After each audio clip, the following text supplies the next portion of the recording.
Hi hello guys welcome back to Aadya colourful.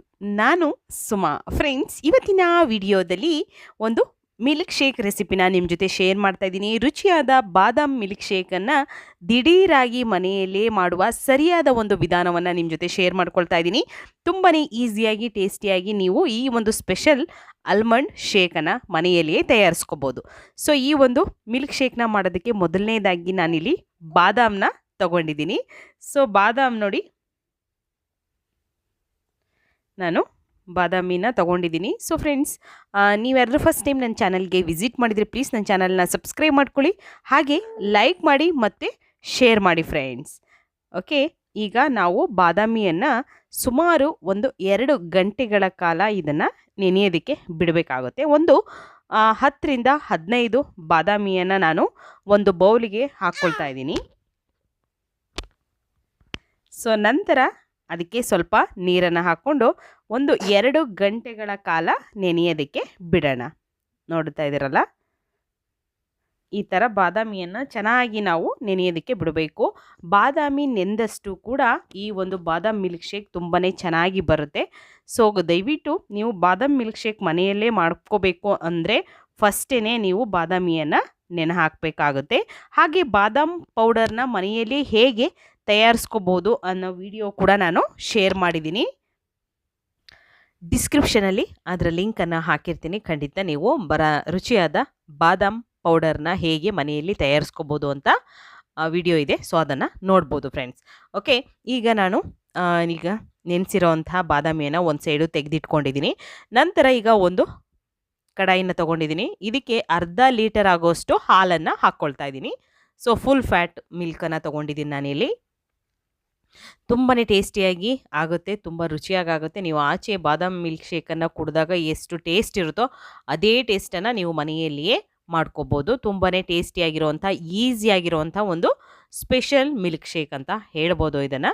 ಏಕೆಂದರೆ ಅಷ್ಟು ಚೆನ್ನಾಗಿರುತ್ತೆ ಮತ್ತು ನೀವು ಜಾಸ್ತಿ ಟೈಮ್ ಕೂಡ ತೊಗೊಳ್ಳೋದಿಲ್ಲ. ಇದು ದಿಢೀರಾಗಿ ಮನೆಯಲ್ಲಿ ಮಾಡ್ಕೊಳ್ಳುವಂತಹ ಒಂದು ರುಚಿಯಾದ ಬಾದಾಮ್ ಮಿಲ್ಕ್ ಶೇಕ್ ರೆಸಿಪಿ. ಸೊ ಈಗ ಇಲ್ಲಿ ನಾನು ಹಾಲು ಅರ್ಧ ಲೀಟರ್ ಹಾಲು ಒಂದು ಪಾತ್ರೆಗೆ ಹಾಕ್ಕೊಂಡಿದ್ದೀನಿ. ನಂತರ ಇಲ್ಲಿ ಬೇಬಿ ಸಾಫ್ರನ್ ತೊಗೊಂಡಿದ್ದೀನಿ, ಕೇಸರಿ ಅಂತ ಹೇಳ್ತೀವಲ್ಲ ಅದನ್ನು. ಇದಕ್ಕೆ ಸ್ವಲ್ಪ ಹಾಕ್ಕೊಳ್ತೀನಿ ನಾನು.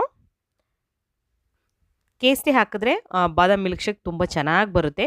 ಸೊ ಇದ್ದರೆ ಉಪಯೋಗಿಸಿ, ಇಲ್ಲ ಅಂತಂದರೆ ನೀವು ಇದನ್ನು ಸ್ಕಿಪ್ ಮಾಡ್ಬೋದು. ಆದರೆ ಹಾಕಿದ್ರೆ ತುಂಬಾ ಚೆನ್ನಾಗಿರುತ್ತೆ. ಬಾದಾಮಿ ಹಾಲು ತುಂಬ ಟೇಸ್ಟಿ ಕೂಡ ಇರುತ್ತೆ ಅಂತ. ಸೊ ಈಗ ಇದನ್ನು ಹಾಲನ್ನು ನಾವು ಬಾಯ್ಲ್ ಮಾಡೋದಕ್ಕೆ ಇಡೋಣ. ಹಾಲು ಚೆನ್ನಾಗಿ ಕುದಿ ಬರಬೇಕು ನಮಗೆ. ಈಗ ಸ್ಟವ್ನ ಲೋ ಫ್ಲೇಮ್ ಇಟ್ಕೊಂಡು ನಾನು ಹಾಲನ್ನು ಕಾಯಿಸ್ತಾ ಇದ್ದೀನಿ. ನಂತರ ಈಗ ನೆನೆಸಿರೋ ಅಂತಹ ಬಾದಾಮಿಯನ್ನು ತೊಗೊಳ್ತಾ ಇದ್ದೀನಿ ಇಲ್ಲಿ. ಇದನ್ನು ಈಗ 2 ಗಂಟೆಗಳ ಕಾಲ ಇದನ್ನು ನೆನೆ ಹಾಕಿದ್ದೀನಿ.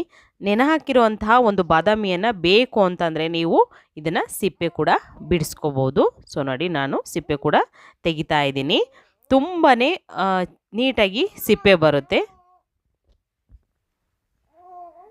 ಸೊ ಇಲ್ಲಿ ನೋಡ್ಬೋದು ನೀವು, ಈ ರೀತಿ ಸಿಪ್ಪೆಯನ್ನು ತೆಗೆದು ಕೂಡ ನೀವು ಈ ಬಾದಾಮ್ ಮಿಲ್ಕ್ ಶೇಕನ್ನು ತಯಾರಿಸ್ಕೋಬೋದು. ಆದರೆ ನಾನು ಬಾದಾಮಿಯ ಸಿಪ್ಪೆಯನ್ನು ತೆಗಿತಾ ಇಲ್ಲ, ಹಾಗೆ ಉಪಯೋಗಿಸ್ತಾ ಇದ್ದೀನಿ. ತುಂಬಾ ಚೆನ್ನಾಗಿರುತ್ತೆ. ಬಾದಾಮಿಯ ಸಿಪ್ಪೆ ಕೂಡ ನಾವು ಉಪಯೋಗಿಸಿ ಈ ಒಂದು ಮಿಲ್ಕ್ ಶೇಕನ್ನು ತಯಾರಿಸಿದ್ರೆ. ಸೊ ನೋಡ್ಬೋದು, ಈಗ ನಾನು ನೆನೆಸಿರೋಂಥ ಬಾದಾಮಿನೆಲ್ಲ ಹಾಕ್ಕೊಳ್ತಾ ಇದ್ದೀನಿ. ಒಂದು ಮಿಕ್ಸಿ ಜಾರ್ಗೆ ಹಾಕ್ಕೊಂಡಿದ್ದೀನಿ. ನಂತರ ಇದಕ್ಕೆ ಸ್ವಲ್ಪ ನಾವು ಗ್ರೈಂಡ್ ಮಾಡೋದಕ್ಕೆ ಹಾಲನ್ನು ಹಾಕ್ಕೊಳ್ಳೋಣ. ಈಗ ನಾವು ಬಾದಾಮಿಗೆ ಸ್ವಲ್ಪ ಹಾಲನ್ನು ಹಾಕ್ಕೊಳ್ಳೋಣ. ಕಾಯಿಸಿರೋವಂತಹ ಹಾಲಿದೆಯಲ್ಲ, ಸೊ ಅದರಲ್ಲಿ ನಾನು ಒಂದು 2 ಟೇಬಲ್ ಸ್ಪೂನ್ ಆಗೋಷ್ಟು ಹಾಲನ್ನು ಹಾಕ್ಕೊಳ್ತಾ ಇದ್ದೀನಿ.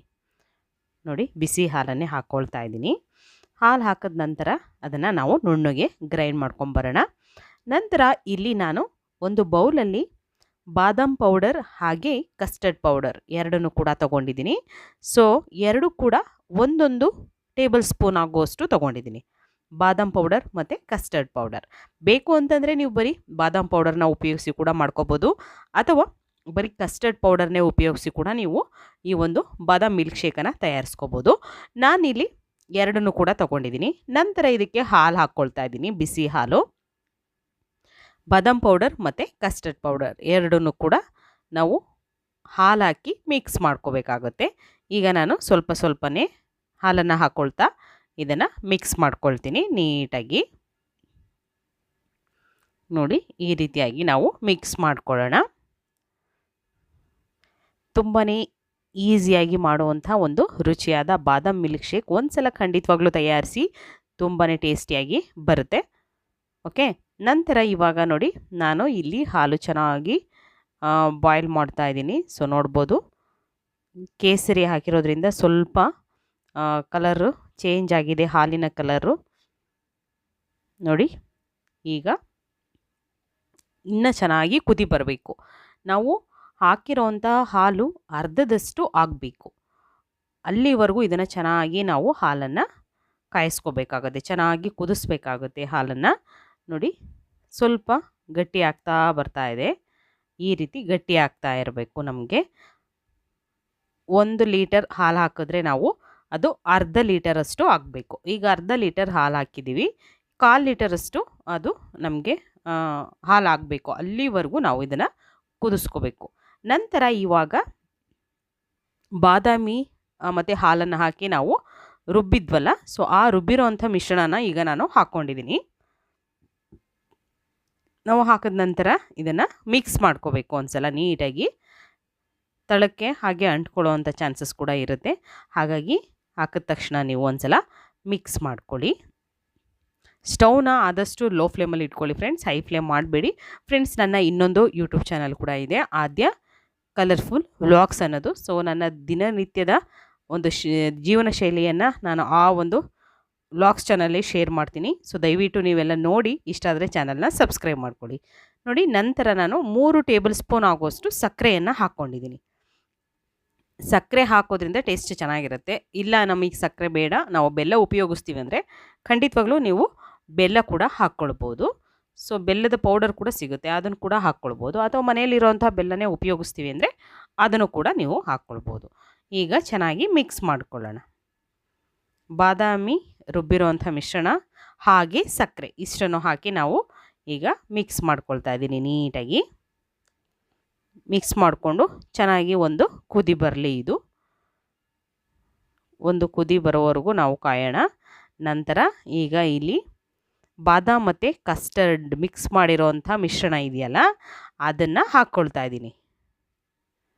ನೋಡಿ, ಅದನ್ನು ಹಾಕ್ಕೊಳ್ಳೋಣ ಇವಾಗ. ಆದರೆ ಇದನ್ನು ಹಾಕಬೇಕಾದ್ರೆ ನೀವು ಹಾಗೆ ಬಿಡೋ ಹಾಗಿಲ್ಲ, ಇದನ್ನು ಕೈ ಆಡಿಸ್ತಾನೆ ಇರಬೇಕು, ತಳ ಹಿಡಿದು ಬಿಡುತ್ತೆ ಇಲ್ಲ ಅಂತ ಅಂದರೆ.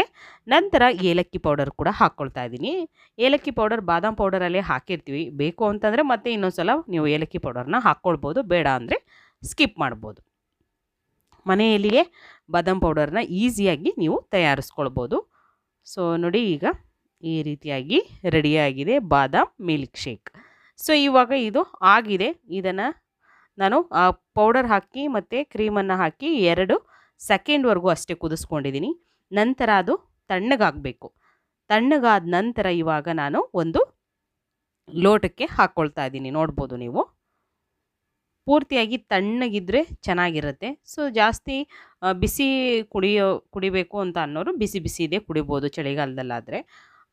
ಬೇಸಿಗೆಲಾದರೆ ತಣ್ಣಗೆ ಮಾಡಿಕೊಂಡು ನೀವು ಕುಡಿಬೇಕಾಗುತ್ತೆ. ಅಥವಾ ಫ್ರಿಡ್ಜಲ್ಲಿ 1 ಗಂಟೆಗಳ ಕಾಲ ಇಟ್ಟರೆ ಚೆನ್ನಾಗಿ ಚಿಲ್ಲಾಗಿರುತ್ತೆ. ಸೊ ಆವಾಗ ಬೇಕಿದ್ರೆ ನೀವು ಸರ್ವ್ ಮಾಡ್ಬೋದು. ಸೊ ಈಗ ನಾನು 2 ಲೋಟಕ್ಕೆ ಹಾಕಿ ಸರ್ವ್ ಮಾಡಿದ್ದೀನಿ.